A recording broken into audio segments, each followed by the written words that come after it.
High বন্ধুরা, আজকে আমরা সাতপাড় কলেজে যাব একটু ঘুরতে, আপনাদের দেখাবো, আমার সাথে থাকুন।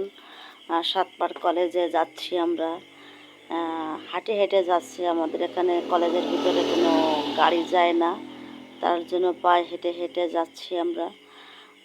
কলেজের গেটের কাছে আমরা চলে আসছি এবং আমাদের এই কলেজটা অনেক পুরনো কলেজ, সরকারি নজরুল কলেজ। কলেজটায় আমরা আসলে আমাদের কাছে, তারপর তেমন একটা কখনো ভিতরে যাইনি। ভিতরের পরিবেশ কেমন কি আসলে আমাকে যাওয়া হয় না। আজকে একটু ঘুরতে আসলাম, তাই আপনাদের সাথে শেয়ার করলাম এবং আপনাদের দেখাবো আমাদের সাতপাড়ের কলেজটা কেমন এবং ভেতরের পরিবেশটা কি, সবগুলো আপনাদের দেখাবো। আমরা গেটের কাছে চলে আসছি। এই যে লোক কলেজ গেট, একেবারে গেটটা লক করা আছে। যখন কলেজ খোলা থাকে তখন এই গেটটা খোলে, আর যখন না বন্ধ থাকে তখন এই সাইড দিয়ে একটা গেট আছে, ওই গেট দিয়ে ভিতরে যেতে হয়। তাহলে এখন কলেজ বন্ধ আছে, এর জন্য গেট বন্ধ। তাহলে আমাদের এই পাশের একটা গেট আছে, এই গেট দিয়ে ঢুকতে হবে ভিতরে। আমি এখান দিয়ে ঢুকলাম, ঢুকে আর দেখি ভিতরে কেউ আছে কি না। হ্যাঁ, দেখি একটা লোক আছে ভিতরে, ওই দাঁড়িয়ে আছে লোকটা। যাই হোক, ভিতরে ঢুকলাম। এই যে কলেজ একটা এলো পুরোনোটা, এই কলেজটা অনেক পুরনো, আগে করা হয়েছিল।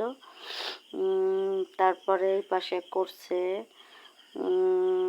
রবীন্দ্রনাথের মঞ্চ, মানে এখানে সম্ভবত কোনো একটা অনুষ্ঠান হয়, তার জন্য এটা করা হয়েছে রবীন্দ্র মঞ্চ।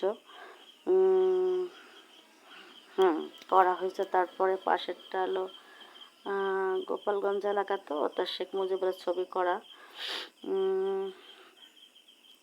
যাই হোক, আপনাদের সবাইরে দেখাবো যে এখানের ভিতরে পরিবেশ কেমন এবং কলেজটা কেমন উন্নত।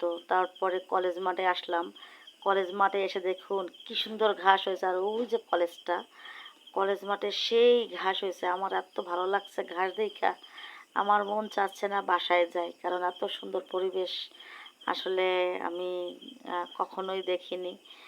আর এত সুন্দর ঘাস হয়েছে, আমার মন চাচ্ছে যে আমি এখানে কিছু সময় বসি কিংবা এখানে থাকি খোলা আকাশের নিচে। এত সুন্দর পরিবেশ আসলে কম বেশি আমার চোখে পড়ে না এবং পড়ে নাই। আজকে সত্যি খুব ভালো লাগছে। কলেজের সামনে মাঠটায় কি সুন্দর ঘাস হয়েছে, সত্যি দেখার মতো আসলে।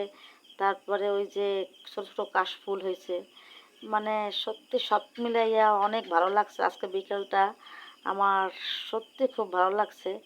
আপনাদের কেমন লাগছে আপনারা কমেন্টে অবশ্যই জানাবেন এবং সাবস্ক্রাইব করবেন এবং লাইক কমেন্ট করে আমার পাশে থাকবেন।